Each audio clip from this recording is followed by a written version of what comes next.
Okay guys, it's Friday, September 4th, let's talk PlayStation. Alright, so what do we got here? PlayStation 3 firmware 4.76 is now out, and it is for software stability. Awesome stuff there. You know, for as long as we've had PlayStation 3 and PlayStation 4 and Vita and all these software stability updates, I want to know,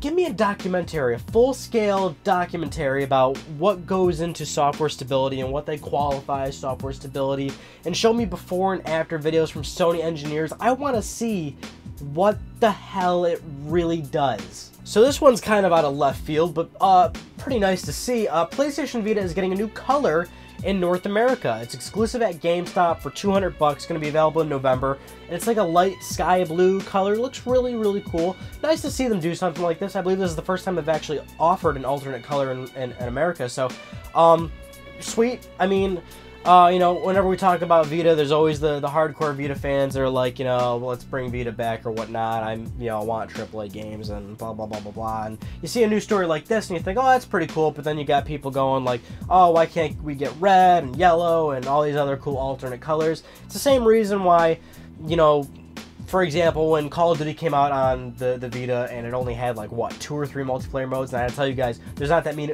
Vitas out there, so if you made all these multiplayer modes, nobody's going to be able to play with each other because there's too many options. Because of the Vita's small install base, you have to account for the fact that you want, you know, players to meet up with each other online and everything, so that's why you only have so many modes in that game. It's kind of the same story here in the fact that people aren't buying that many Vitas, so when you make a shitload of different colors, they're not all going to sell out because people aren't buying Vitas, so you got all this shelf space that's being wasted, then you got to cut down the price of it to move these units. I mean, look at PlayStation TV right now.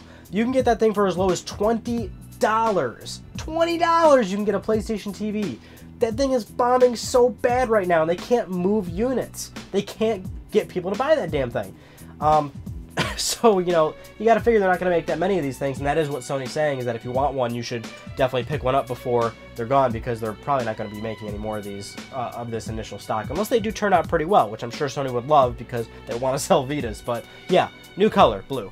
Now for some awesome news. So Uncharted 4 has an official release date. Woo! March 18th, 2016, Uncharted 4 is coming out, hopefully. And they also announced some collector's editions for the game. So there's a special edition at like $80, which is going to get you an art book, a steelbook case, a sticker pack, and then Naughty Dog points, which is like an in-game currency to buy stuff online in the multiplayer. And then there's the Libertalia edition, which is their big, you know, cool edition, $120, I think. You're going to get a Nathan Drake statue, which is definitely the coolest thing there.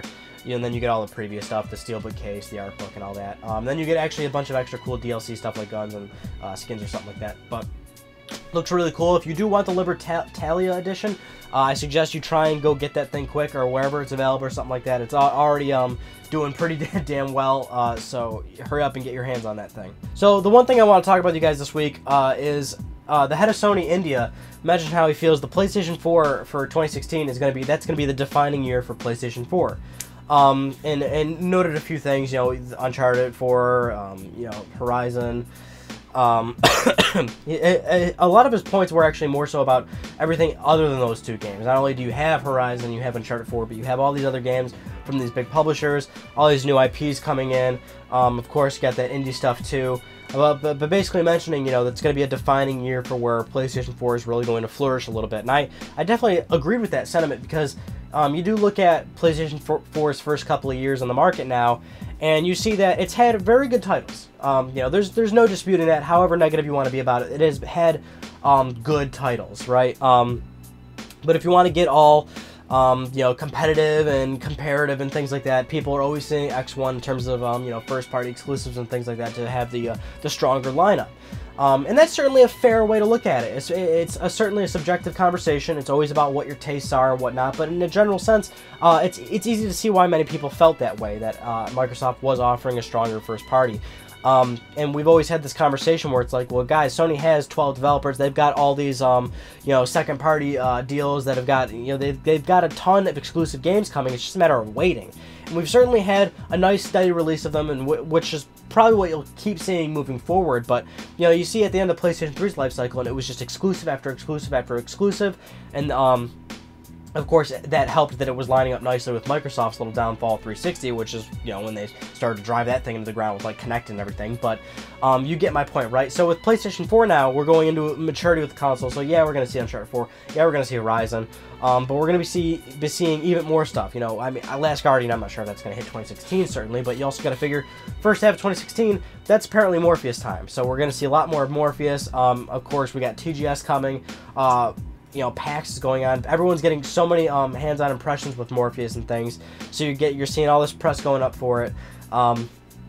That's going to be a big thing that hopefully Sony really delivers on. I'm still pretty skeptical, and we've had a bunch of conversations about that already in terms of, you know, I want Sony to do more with Morpheus. I want them to show consumers, you really got to buy this thing. Here's all this support for it, all this developer support. Here's all these good software titles for it, so you don't just invest, you know, $300+ on a peripheral and you have no games to play for it.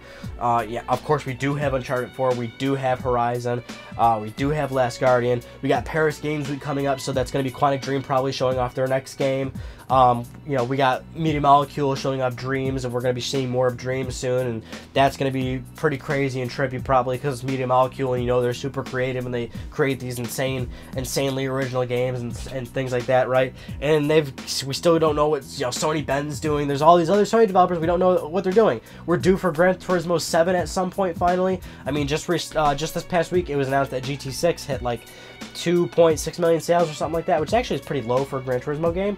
But you got to figure GT7's coming up. They're going to be showing that game at some point, right?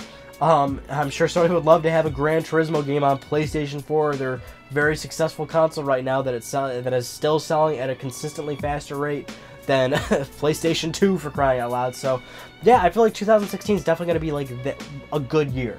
I won't say it's like the year is going to be the year of PlayStation 4, or, you know, because I remember it was like 2008 was when all the media was blowing it up about how 2008 was the year of the PlayStation 3. And yeah, PlayStation 3 definitely had some good games coming out, but it's just like when you have all this media blowing it up and things like that, it just puts all the gamers in this sort of mindset where it's like they have all these high expectations, and you know how gamers and fanboys get all wild up with that shit and media headlines and stuff, so then it starts all this crazy conversation about people bullshitting with each other and stuff. It's like, calm down, man, it's just a few good games. But yeah, I feel like 2016 is definitely going to be a good year for PlayStation 4, and I'm very excited. Sign me up. Anyway, those are some of the news stories I want to talk about with you guys this week. This week's topic for on gaming is collector's editions. Are they worth it? Are they worth your money? Should you buy them? When should you buy them?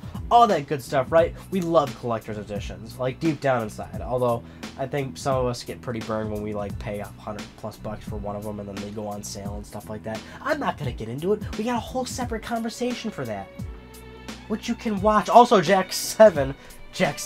I wish, right? Jak 2 Part 7 is up now, and you can watch that to see the game, right? But you're gonna hear me talk about stuff which is in the same veins of what I'm talking about right now, which is absolutely nonsense, and me tripping over my words.